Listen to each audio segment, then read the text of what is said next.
আসসালামু আলাইকুম। ডাক্তার হাসানুল বান্না আলামিন বলছিলাম, হোমিওপ্যাথিক ফিজিশিয়ান। আপনারা স্ক্রিনে দেখতেই পাচ্ছেন আমরা আজকে কি নিয়ে আলোচনা করব। বেসিক্যালি আজকে আমরা আলোচনা করব গনোরিয়া নিয়ে।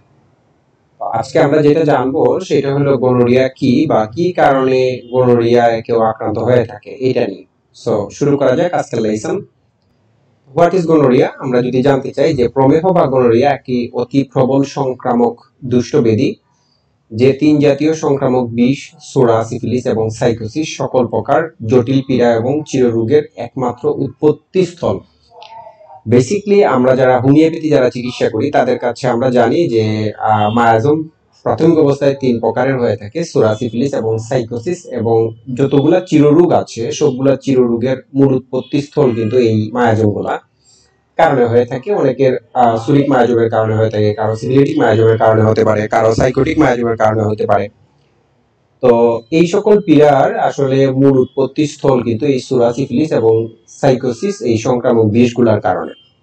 তার মধ্যে আমাদের সাইকোসিস বিষ এর কারণে আমরা গনোরিয়া হয় বলে গণ্য করিয়া হয়ে থাকে, মানে সাইকোসিস বিষের কারণে প্রমেহ বা গনোরিয়া হয়ে থাকে বলে গণ্য করা হয়। তো চলিত ভাষায় এটাকে দাঁতের ব্যারাম বলা হয়, অনেকে এটাকে ধাতের ব্যারাম বলেন। ইহা এক ধরনের ইনফেক্টিভ এবং প্রদাহিক পীড়া। স্ত্রীলোক এবং পুরুষ দিকের যারা আছে, পুরুষ এবং স্ত্রী উভয়ের ক্ষেত্রেই ওনাদের প্রস্তাবনালীর অভ্যন্তরস্থ মানে ভিতরের শস্যিক ঝিল্লির প্রদাহ হইয়া তাহা হইতে পুজবৎ স্রাব নিঃসৃত হইয়া তাহাকে আমরা গনোরিয়া বলি। অনেক ক্ষেত্রে যদি প্রাথমিক স্টেজে থাকে ওই জায়গার মধ্যে প্রস্রাবের রাস্তার মধ্যে আপনার জ্বালাপোড়া থাকবে, অনেক ক্ষেত্রে পুজ পাতলা পুজ বের হবে, অনেক সময় রক্ত মিশ্রিত পুজ বের হবে, অনেক সময় পুরুষের পুরুষাঙ্গ এবং নারী ভেজাইনার ওই ভিতরের ওই জায়গার মধ্যে ক্ষত হয়ে যাবে। এইগুলাকে অনেকে আমরা যারা ফিজিশিয়ান আছেন তারা এটাকে গনোরিয়া বলে থাকেন, বা অনেকে লোকাল এরিয়ায় অনেকে এটাকে মুদা বলে থাকেন।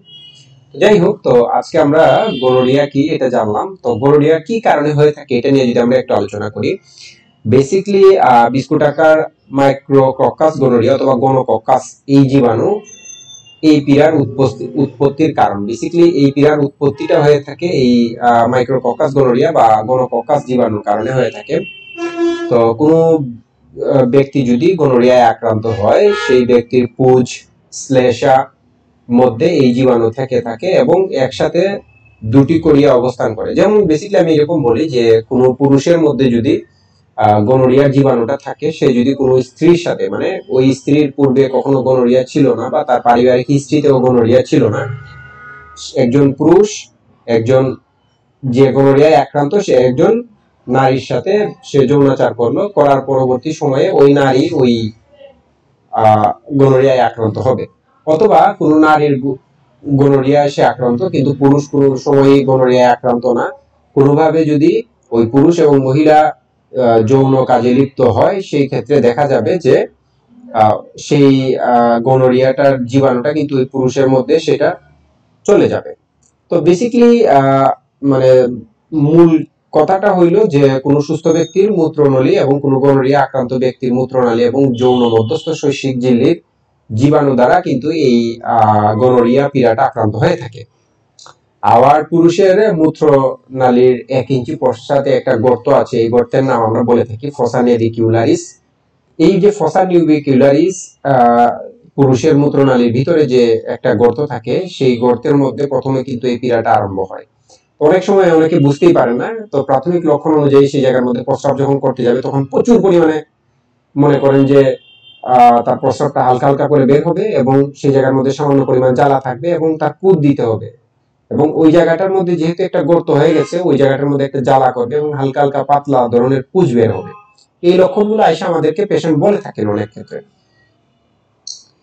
তো এই ক্ষেত্রে এটা যখন আস্তে আস্তে যখন ডেভেলপ করে, যেমন মনে করেন আজকে প্রাথমিক অবস্থাকে আমরা 7 দিন যদি কারো আক্রান্ত হওয়ার 7 দিন হয় সেটাকে আমরা ফার্স্ট স্টেজ বলি অনেক, এবং এটা আস্তে আস্তে আস্তে আস্তে অনেকটা যদি লেট করেন তাহলে দেখবেন যে পরবর্তী সময়ে এটা ক্রনিক কেস হয়ে যাবে। এটা খুব দ্রুতই কিন্তু একটা অস্বাভাবিক অবস্থা তৈরি করতে পারে। এই জন্য প্রাথমিক অবস্থাতেই একজন হোমিওপ্যাথিক চিকিৎসকের পরামর্শ নিয়ে চিকিৎসা নেবেন, দেখবেন খুব দ্রুত সময়ের মধ্যেই রিকভার হয়ে যাবেন।